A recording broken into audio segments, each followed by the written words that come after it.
M Kumar mathematics classes.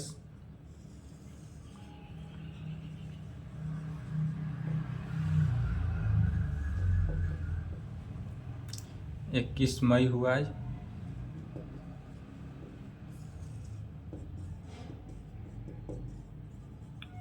BSc part third, season 21 से 24, lecture 4। क्या चल रहा था? पेपर 8 स्पेशल पेपर में स्फेरिकल ट्रिगोनोमेट्री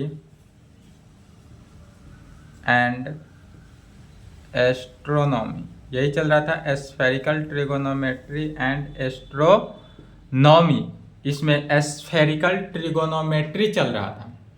इसको भी दो पार्ट में बांटा गया था, spherical trigonometry and spherical astronomy. तो इसमें चल रहा था क्या? Spherical trigonometry.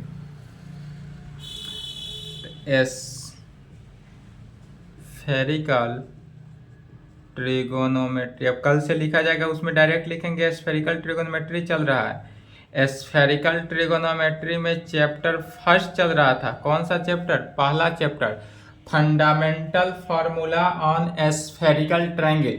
चैप्टर 1 का नाम था fundamental formula on spherical triangle. ठीक है, इसमें डिफिनीशन एंड रिजल्ट हो चुका था। थ्योरम देखना है, थ्योरम 1 देखते हैं। थ्योरम 1 जो है मोर इम्पोर्टेंट है। अब जितने भी थ्योरम इम्पोर्टेंट है वही शिफ्ट चलते जाएगा। पहला थ्योरम ऐसा पूछता है,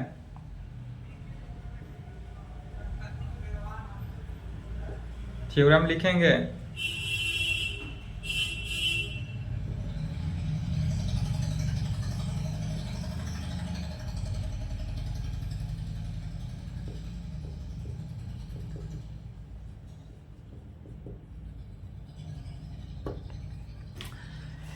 state and prove cosine formula on a spherical triangle कहें, या फाइंड द वैल्यू ऑफ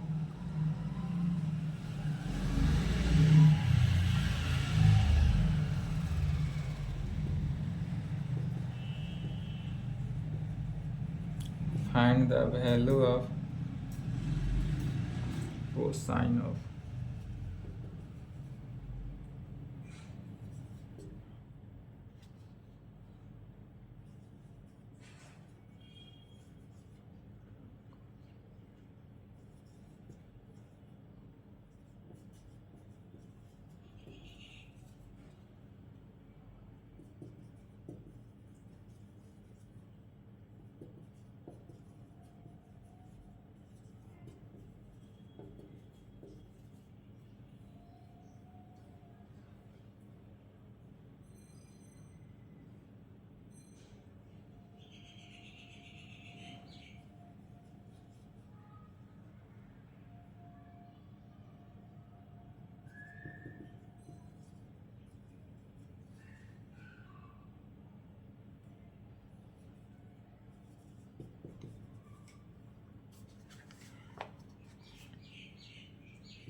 तीन 15-17 में इस प्रकार पूछा था, या इस प्रकार से कहे प्रूव दैट कॉस स्मॉल ए। तो कोसाइन फार्मूला का मीनिंग समझ लेंगे, कैसे निकालते हैं कोसाइन फार्मूला।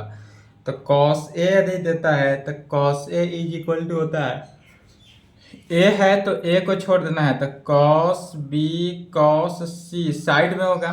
यदि हम स्फेरिकल ट्रायंगल इस प्रकार से बनाते हैं, ए बी सी, सामने का भुजा ए, इसके सामने बी और इसके सामने सी के सामने सी, तो एंगल ए के बात हो रहा है तो cos A is equal to cos B into cos C minus sine B into sine C into cos, जो वैल्यू जिस साइड का निकाला जा रहा है उसको एंगल में कन्वर्ट कर देते हैं, प्लस हो जाएगा एंगल में, तो कॉस कैपिटल ए में।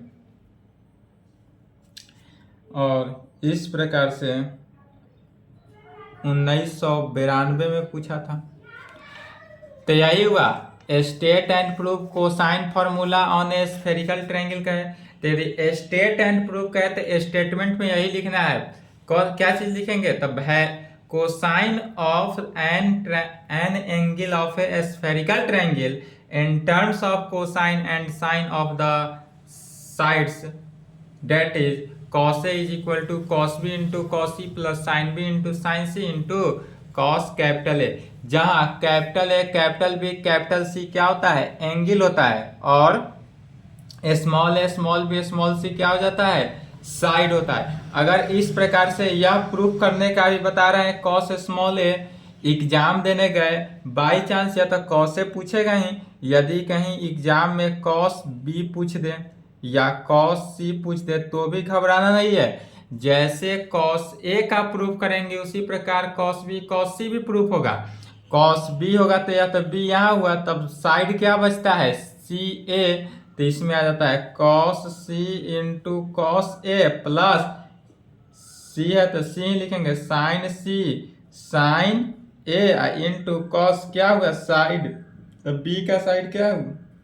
Capital B angle. c हो तो c वाले टर्म को छोड़ देना है, a b, तो cos a cos b plus sin a sin b into cos capital C में। यदि यह पूछे एग्जाम में तो इसको बना कर आएंगे, यह पूछे तो इसको बना के आएंगे, छोड़ कर नहीं आना है। और यह मोर इम्पोर्टेंट है। क्यों मोर इम्पोर्टेंट है? अभी तक तो नहीं आया, लेकिन यही थ्योरम को बिहार यूनिवर्सिटी इस प्रकार से पूछता है। डायरेक्ट कहेगा क्या? Prove that cos a is equal to angle के टर्म में पूछ देता है। तो यहाँ से cos a का वैल्यू निकल जाएगा, यहाँ तक तो प्रूफ करेंगे। यदि cos a का भी वैल्यू निकालने के लिए कहे या cos कैपिटल B कहे या cos कैपिटल C कहे तो यहाँ तक तो निकालेंगे। अब इसी में cos a का वैल्यू निकालने के लिए क्या हुआ? तो cos a minus cos b into cos c divided by sin b into sin c में यही हुआ। cos a is equal to cos a minus cos b into sin b into sin c। और इस प्रकार से Bihar university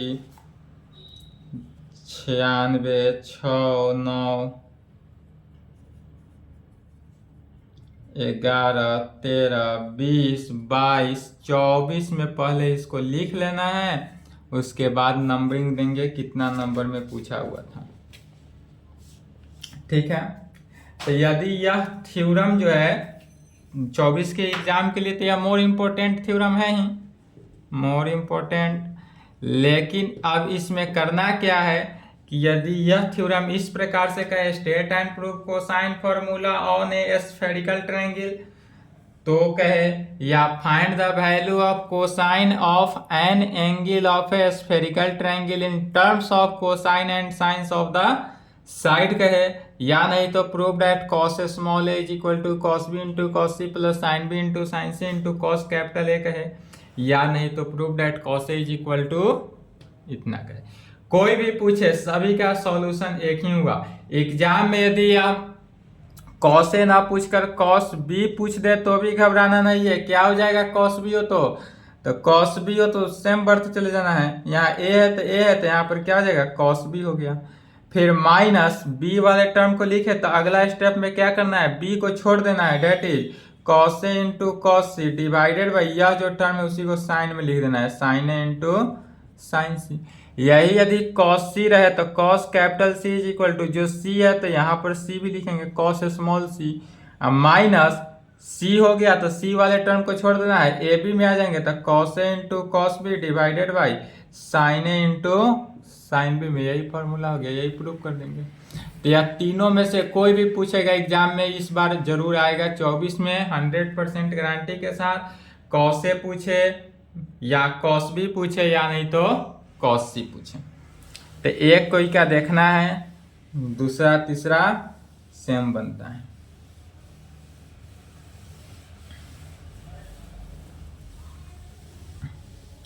इसमें करना क्या है? तो पहले इसका फिगर को समझ लेना है। एक बार फिगर को समझ लेंगे, उसी फिगर को लिख लेना है और पुनः उस पे क्वेश्चन सॉल्व करते चले जाना है। तो यदि हम मान लेते हैं कि यहाँ पर एक spherical triangle A B C ले लिया जाता है, यदि है ए बी सी, यह क्या ले लिए spherical triangle A B C ले लिए। ए के सामने की भुजा ए हो गया, बी के सामने की बी और सी के सामने की भुजा को क्या करते हैं सी लिखते हैं। और यह spherical triangle A B C इस प्रकार से दिख रहा होगा। ऐसा क्यों हुआ? क्योंकि यह ट्रायंगल ऐसा लिया गया जिसका साइड जो है, इस ट्रायंगल का side A B B C and C A जो है वह are the great circle of the sphere with centre O से, या सेंटर ओ से ग्रेट सर्किल बनाते हुए आ रहा है। डेट इज सेंटर ओ से यहाँ पर इस प्रकार से आए, या सेंटर ओ ले लेते हैं। ओ क्या हुआ? सेंटर हुआ। और यह सेंटर ओ से ग्रेट सर्किल बनाते हुए आ रहा है, इसके कारण यह वैल्यू इस प्रकार से।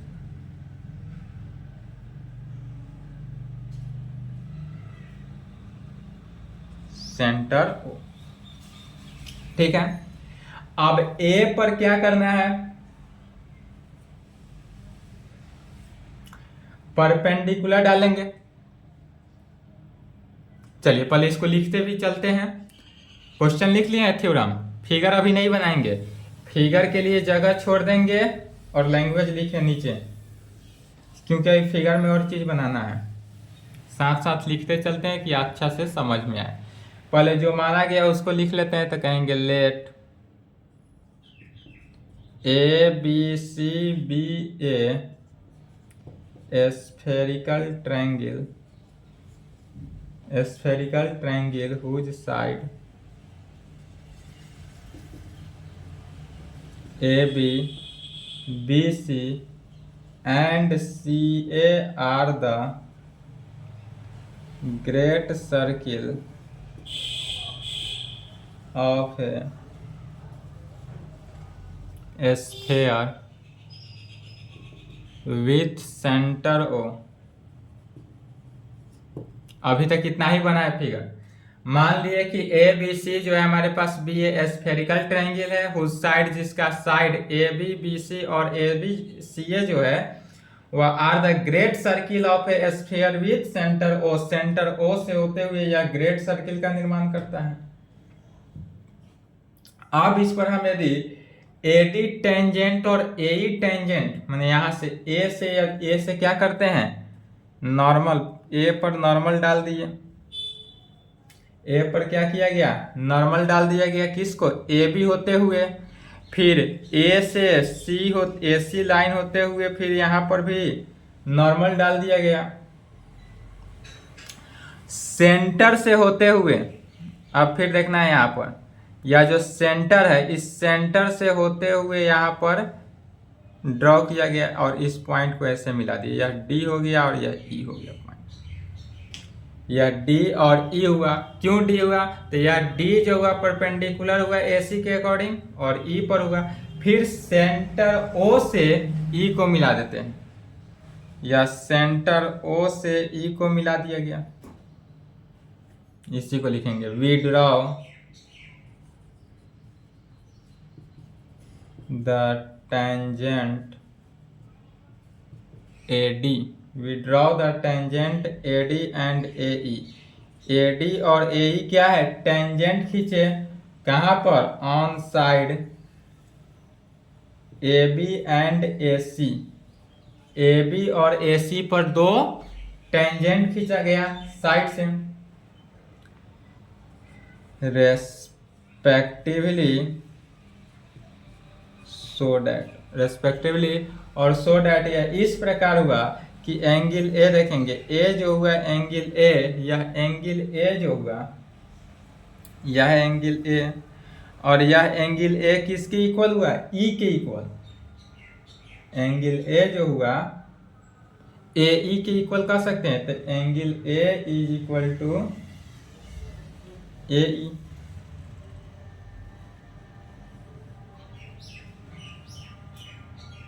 डी ए ई में convert, angle D A E. Angle DAE जो कि ज्वाइन करता है कहाँ से, DAE। यहाँ पर देखेंगे ट्रायंगल बना DAE।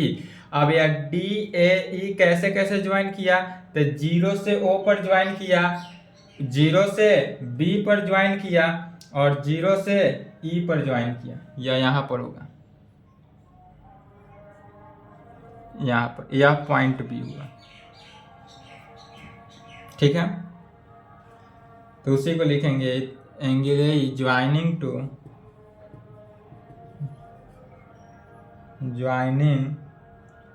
O to A, O से A पर ज्वाइन किया, मैंने O क्या है, सेंटर है, फिर O से B पर ज्वाइन किया and O to C, centre से C पर ज्वाइन करता है, तब मानेंगे लेट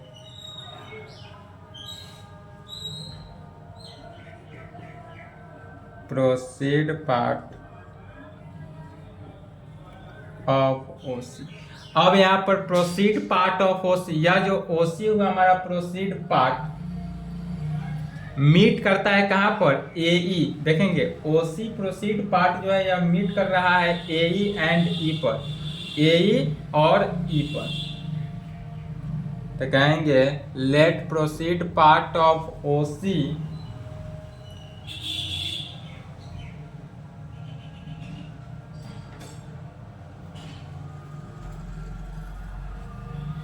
ठीक है, let proceed part of OC meet AE and E and proceed part of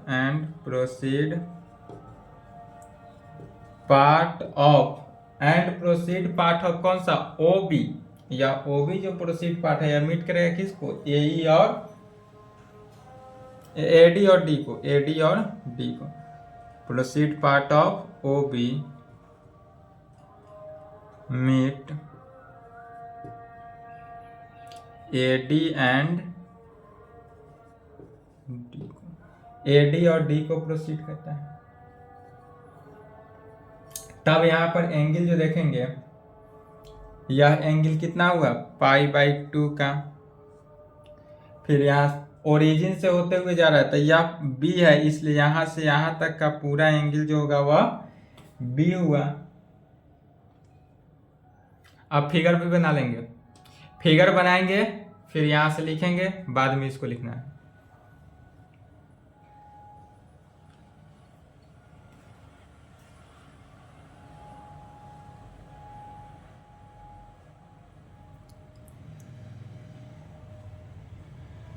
चलिए लिख लिए, वीडियो रोक के लिखेंगे। अब कहेंगे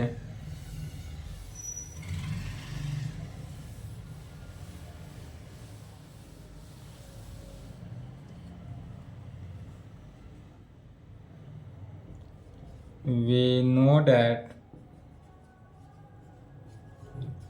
sides of a spherical triangle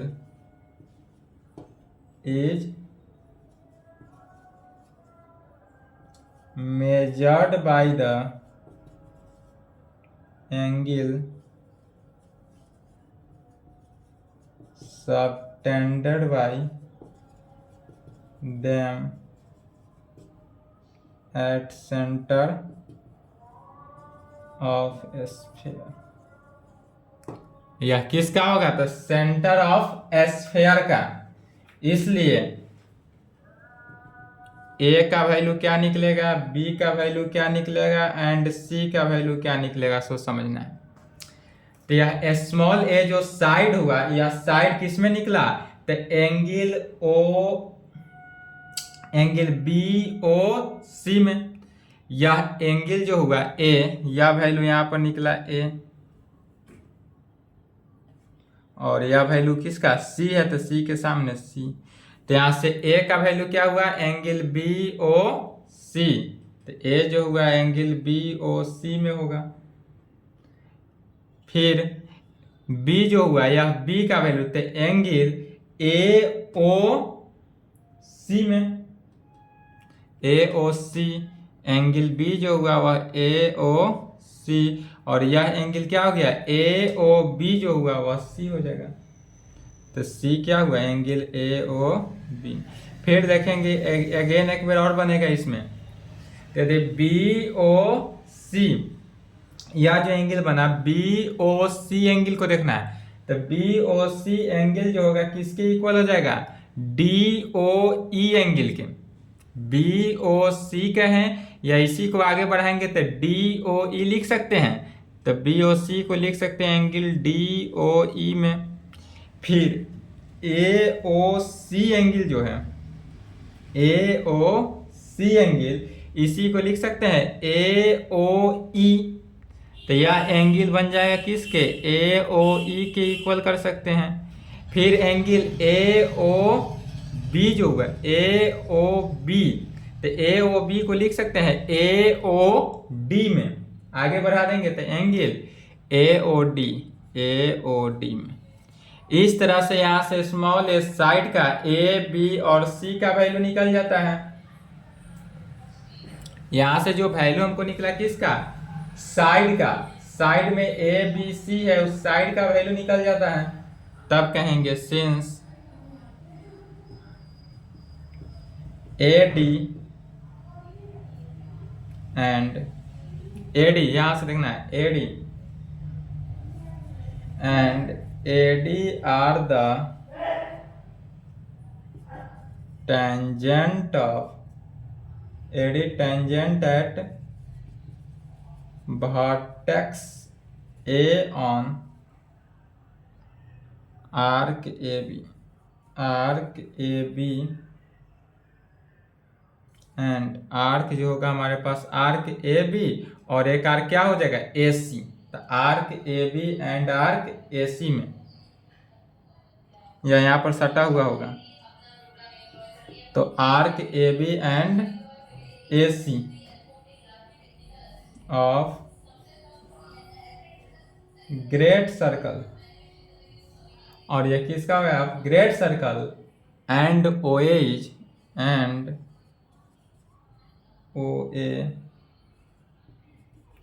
is the radius of sphere. O A जो हुआ वह क्या हो गया, O A is the radius of sphere का, ओ ए क्या हुआ, रेडियस ऑफ स्फीयर। तो जब ओ ए जो हुआ रेडियस ऑफ स्फीयर, इसलिए ओ ए जो हुआ यह परपेंडिकुलर हो गया किस पर, ए ई पर। आप ध्यान देंगे ओ ए क्या हुआ, परपेंडिकुलर हो जाएगा ए ई पर, एंड ओ ए परपेंडिकुलर हो जाएगा ए डी पर, दोनों पर परपेंडिकुलर हुआ। तो कहेंगे इसलिए ओ ए जो होगा वह परपेंडिकुलर कहाँ पर हो गया, ए ई पर हो जाएगा, एंड ओ ए जो परपेंडिकुलर होगा वह ए डी पर होगा, दोनों पर परपेंडिकुलर हो जाएगा। दिस इम्प्लाइड, इसी को लिख सकते हैं, जब ओ ए परपेंडिकुलर है ए ई पर, तब उस केस में देखेंगे तो एंगल ओ ए ई, यह एंगल को ओ ए ई एंगल जो होगा यह पाई बाई 2 बनाया, एंड ओ ए डी भी क्या हो जाएगा, पूरा एंगल पाई बाई 2 में। तो angle O A E is equal to pi by 2, and angle O A D भी जो होगा यह भी पाई बाई 2 में ही होगा। तो in right angle plane triangle, अब ओ ए ई में देखते हैं, ओ ए ई जो हुआ यह राइट एंगल प्लेन के कंडीशन में हुआ।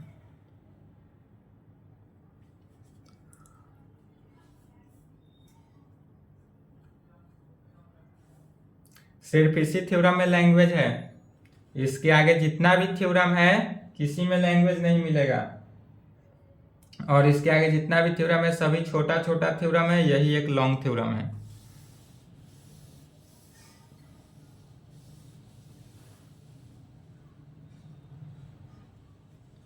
इसलिए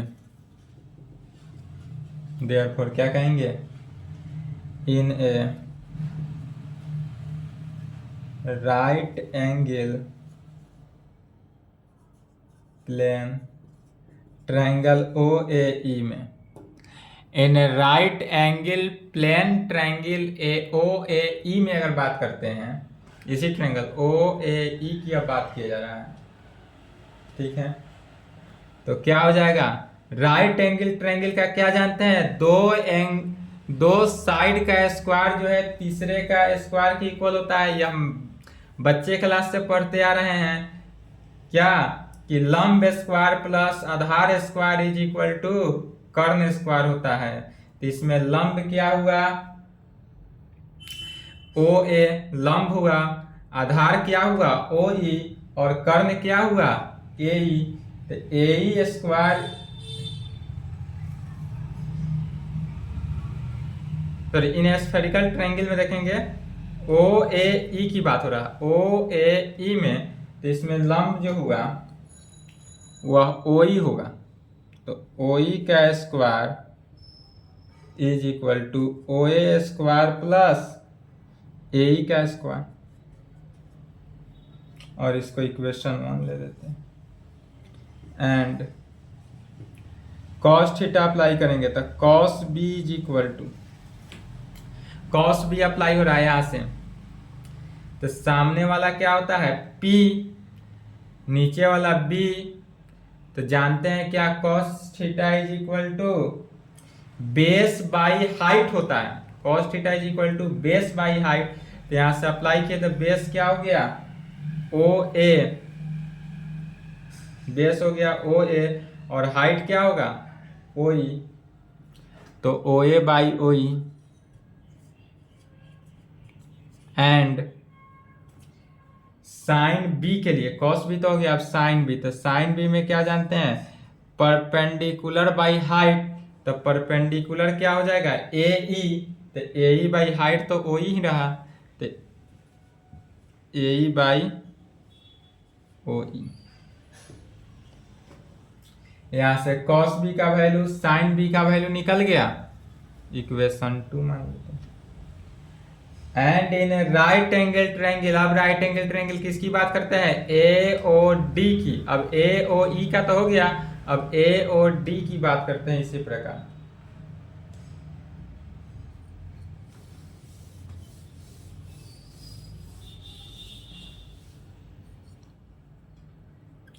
and in a right angle plane triangle O A D की यदि हम बात करें तो इसमें क्या आ जाएगा, ओ ए डी की यदि हम बात करें तो O D square, O D कर्ण हुआ, तो O D square is equal to O A square plus A D square, equation 3। And यहां से कॉस सी का वैल्यू निकालते हैं। अब या तो इस एंगल ना हुआ ओ ए डी हुआ तो कॉस सी निकलेगा, तो कॉस सी के सामने, एंगल के सामने परपेंडिकुलर बेस हाइट, तो cos C is equal to क्या होता है बेस बाई हाइट। तो बेस तो हुआ हमारे पास ओ ए, तो O A divided by height क्या है ओ डी, तो O D. And sine C का वैल्यू क्या होता है परपेंडिकुलर बाई हाइट, परपेंडिकुलर हो गया ए डी, तो A D by O D.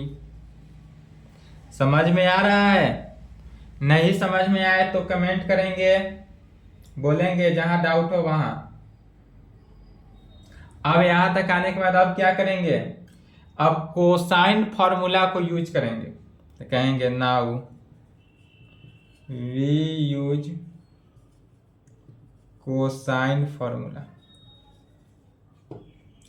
Cosine formula को यूज किया जाएगा। कोसाइन फॉर्मूला क्या है, तो कोसाइन फॉर्मूला निकालने का ट्रिक कैसे समझेंगे, यदि कोसाइन फॉर्मूला भूल गए हो तो इस प्रकार निकाल सकते हैं। एक ट्रायंगल बना लेंगे, ए बी सी रख लेंगे, ए का निकालना है वैल्यू, यह एंगल ए हुआ। यदि कोसाइन फॉर्मूला निकालने का भूल गए हैं तो ऐसे भी निकाल सकते हैं। कोसाइन फॉर्मूला का यह भी फॉर्मूला होता है ए स्क्वायर इज इक्वल टू, तो सामने ए है तो ए के सामने ए, बी के सामने बी, सी के सामने सी, तो A square, A square is equal to क्या हो जाता है दोनों का साइड का सम, तो B square plus C square minus twice B C into cos angle, जो एंगल चल रहा है वही, तो इंटू कॉस एंगल में क्या हो गया कैपिटल ए। यह फार्मूला हुआ, इसी को अप्लाई कर देना है। अब कहेंगे in A plane triangle D, यह देखेंगे डी ए ई में। अब यह प्लेन ट्रायंगल डी ए ई की बात करेगा।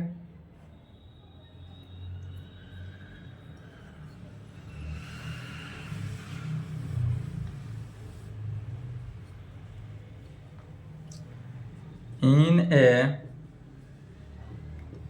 प्लेन ट्रायंगल डी ए ई की यदि हम बात करें एंड डी ओ ई, दोनों की डी ए ई और डी ओ ई दोनों की एक साथ लेकर चलते हैं, तो क्या हो जाएगा D E square is equal to D square क्या हो जाएगा, तो जानते हैं इसी फार्मूला से, कैसा कोसाइन फार्मूला को यूज किया जा रहा है। तो D square is equal to, देख लेंगे ए डी स्क्वायर, पहले A D square plus A E square,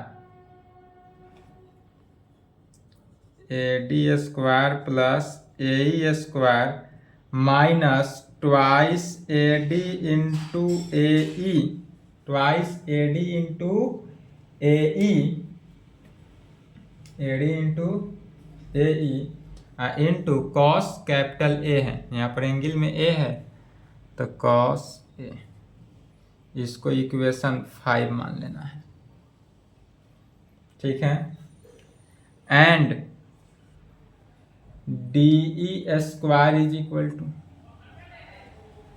अब इस ट्रायंगल में देखते हैं डी स्क्वायर, कौन सा ट्रायंगल, ओ डी ई की बात, डी ओ ई कहें, डी ओ ई की बात करेंगे तो क्या हो जाएगा D square is equal to O D square plus O E square, O D square plus O E square minus twice O D into O E into cos, अब यह एंगल कौन सा बनाता है,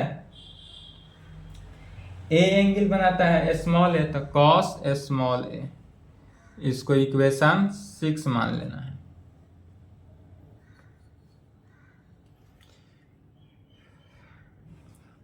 इक्वेशन 1 और 2 को साइड में लिख ले रहे हैं ताकि इसका यूज होगा।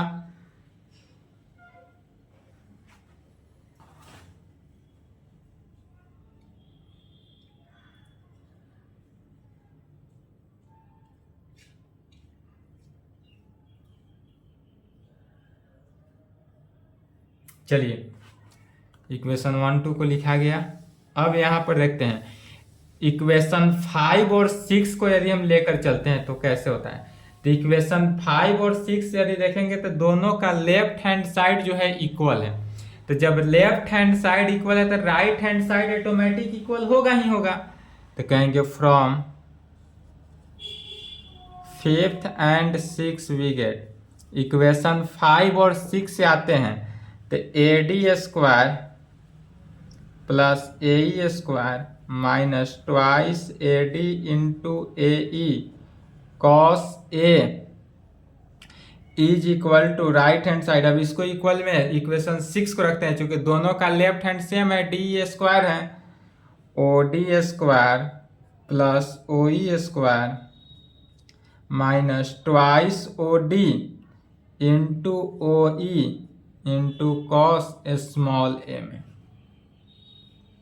इंटू कॉस स्मॉल ए।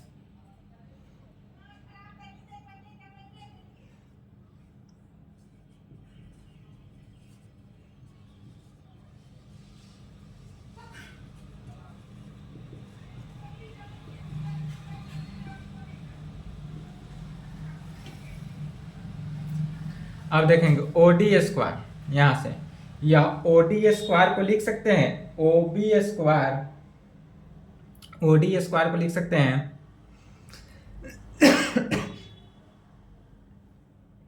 ओ डी स्क्वायर को क्या लिख सकते हैं, O A square plus A D square,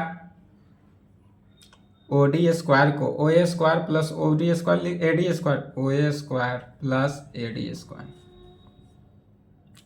फिर ओ ई स्क्वायर को क्या लिख सकते हैं? O D square O E square को O A square plus A E square O A square plus A E square कैसे लिखा गया? राइट एंगल ट्रायंगल होने के कारण माइनस ट्वाइस ए डी तो इस ए डी को लिख सकते हैं क्या? ए डी है तो ए डी को इस प्रकार से लिख सकते हैं ओ ए इंटू या ए डी को ओ डी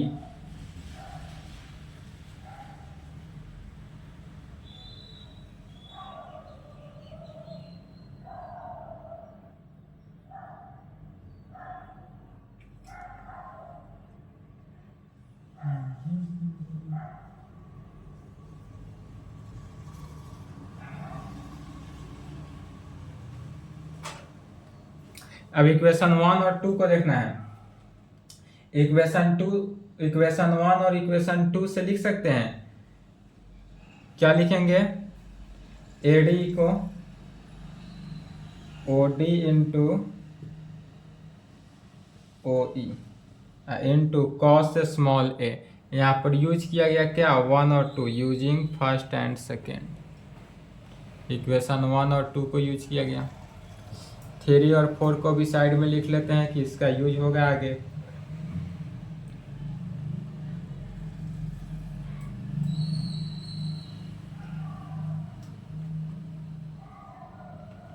चलिए अब देखते हैं, दोनों में से कटने वाला जो टर्म होगा काट देंगे। ए डी स्क्वायर से ए डी स्क्वायर कैंसिल होगा, ए ई स्क्वायर से ए ई स्क्वायर कैंसिल होगा। जो कैंसिल होने वाला था कैंसिल किया गया। लेफ्ट साइड क्या बचता है? Minus twice A D into A E into cos A बचा। और राइट हैंड साइड में क्या बचता है? तो राइट हैंड साइड में बचा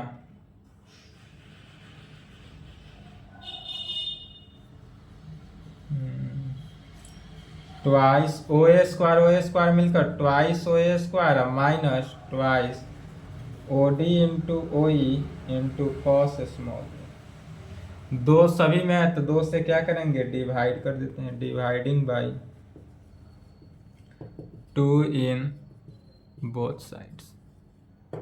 दोनों तरफ से 2 से यदि डिवाइड किए तो क्या बना है? A D into A E cos A is equal to O A square minus O D into O E into cos small A में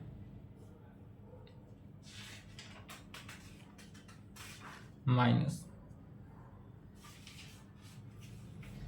या इसी को आगे सॉल्व करते चले जाना है।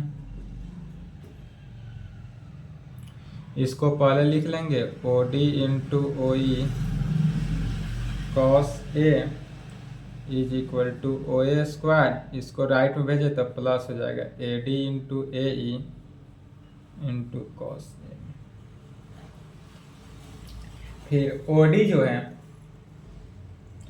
O D into O E into cos A. O D into O E into cos A is equal to O A square है तो इसको ओ ए इंटू ओ ए लिख सकते हैं। अब ओ ए इंटू ओ ए या माइनस थी प्लस हो गया, ठीक है, plus A D into A E into cos capital A में। अब दोनों में ओ डी ओ ई, क्योंकि हमको तो कॉस ए का वैल्यू लाना है तो कॉस ए का वैल्यू लाने के लिए ओ डी ओ ई से क्या करेंगे? डिवाइड कर देते हैं दोनों तरफ।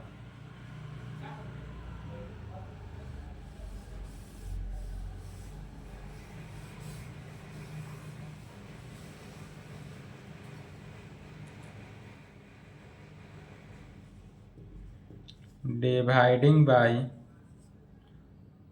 ओ D and O D into O E in both side. OD और OE से दोनों तरफ यदि हम डिवाइड करते हैं तो क्या पाते हैं सो देखेंगे।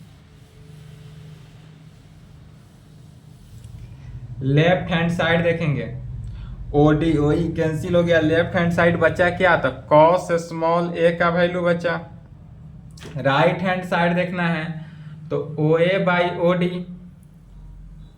OA by OD into OA by OE बचा, plus AD by OD into AE by OD OE, AE by OE into cos capital A में, कॉस कैपिटल ए।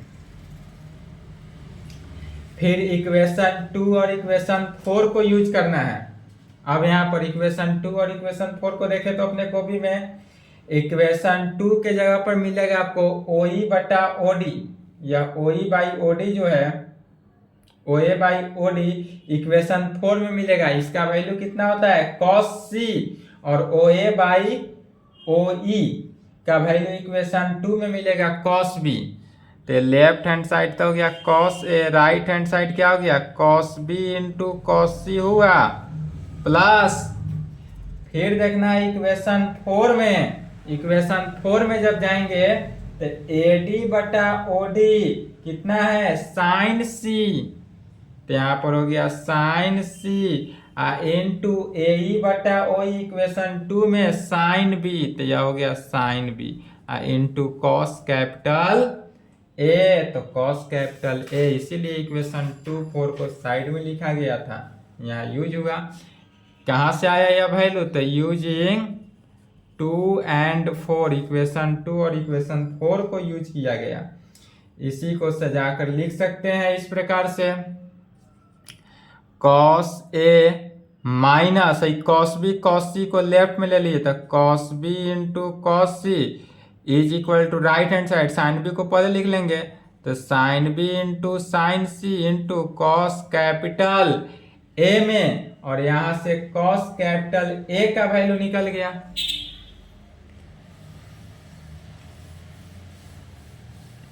चाहे तो डिवाइड भी कर सकते हैं या डायरेक्टली भी लिख सकते हैं। Cos A is equal to कितना हो गया cos A minus cos B into cos C, cos A minus cos B into cos C, cos A minus cos B into cos C divided by sine B into sine C. यही formula हुआ, यही proof करना था। Hence तो cos A यदि पूछे तो इसी प्रकार प्रूफ हो जाएगा, cos A is equal to cos, formula याद होना चाहिए, आगे जितना भी क्वेश्चन बनाएंगे थ्योरम बनाएंगे सब में यूज होते जाएगा। Cos A is equal to क्या हो जाएगा एंगल में, लेकिन ध्यान रहे पूरे स्फेरिकल में बात हो रहा है, जहां कैपिटल दिखे वह एंगल समझ जाना है, जहां स्मॉल दिखे वहां साइड समझ जाना है। तो कॉस कैपिटल ए यदि एंगल की बात करें तो cos A minus cos B into cos C divided by sine B into sine C, एकदम नींद में याद होना चाहिए। कोई नींद में भी यदि यह फॉर्मूला पूछे तो नींद में भी बता दे, ऐसा पावर होना चाहिए। ठीक है, अब यही यदि एग्जाम में तो आप तैयारी करके गए ए और बी, ए का, अगर एग्जाम में बी और सी पूछ दे तो भी घबराने की बात नहीं है, जैसे बनाया गया है वैसा ही बना लेंगे एग्जाम में। तो इसी को नोट पॉइंट में लिख लेंगे। कैसे बनाएंगे तो कहेंगे similarly we can show that by taking vertex B and C. वहां पर जो हम वर्टेक्स ए लिए थे कैपिटल, अब यहाँ पर वर्टेक्स क्या लेना है बी और सी लेना है। तो जब हम वर्टेक्स बी लेंगे तब क्या आ जाएगा कॉस बी का वैल्यू, कॉस बी का वैल्यू क्या फॉर्मूला होता है cos B minus cos A into cos C divided by sine A into sine C में। एंड जब वर्टेक्स सी लेंगे तो cos c is equal to क्या हो जाएगा, cos c माइनस cos a into cos b divided by sine a into sine b में। और यही फॉर्मूला हुआ, यही रिजल्ट हुआ। यहाँ तक कंप्लीट करें। इसके आगे जितना भी थ्योरम है सब छोटा छोटा थ्योरम है, छोटा बनते चला जाएगा। यह लॉन्ग थ्योरम था। इसके आगे का थ्योरम में सिर्फ कैलकुलेशन होगा, लैंग्वेज नहीं ही मिलेगा, 9 के बराबर। इसमें लैंग्वेज ज़्यादा था थोड़ा। तो यहाँ तक कंप्लीट करें। इसके आगे जो होगा वह नेक्स्ट क्लास में देखा जाएगा। ठीक है, आज के क्लास को यहीं पे संपन्न करते हैं। यहाँ तक कंप्लीट करें। कोसाइन फॉर्मूला एकदम मोर इम्पोर्टेंट है यह, जो चूंकि एग्जाम के लिए 24 के एग्जामिनेशन के लिए, तो इसको एकदम रट के जाएंगे, याद करके जाएंगे, समझ कर जाएंगे। याद नहीं करेंगे कैसे आया, सिर्फ मेथड समझेंगे, किस प्रोसेस के साथ बढ़ते चले गए हैं, प्रोसेस के साथ बढ़ते जाएंगे, एग्जाम में सॉल्व करके आएंगे। रट कर जाएंगे, एग्जाम में भूलने की 100% गारंटी। ठीक है, तो आज की क्लास को यहीं पे संपन्न करते हैं। इसके आगे नेक्स्ट क्लास में देखा जाएगा।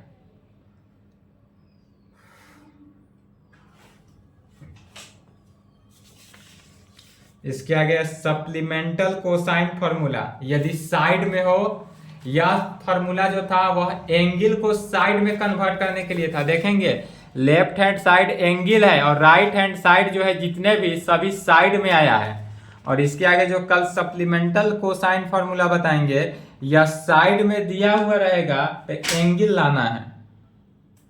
यदि क्वेश्चन ऐसा ही पूछता है, साइड में दे दे एंगल निकालने के लिए कहे, या एंगल दे दे साइड निकालने के लिए कहे, तब तो साइड दिया रहे एंगल निकालना हो तो इस फॉर्मूला को अप्लाई करेंगे। यदि एंगल ही दिया हो साइड निकालना हो तो नेक्स्ट क्लास में जो फॉर्मूला बताया जाएगा सप्लीमेंटल फॉर्मूला, उसको यूज करना है।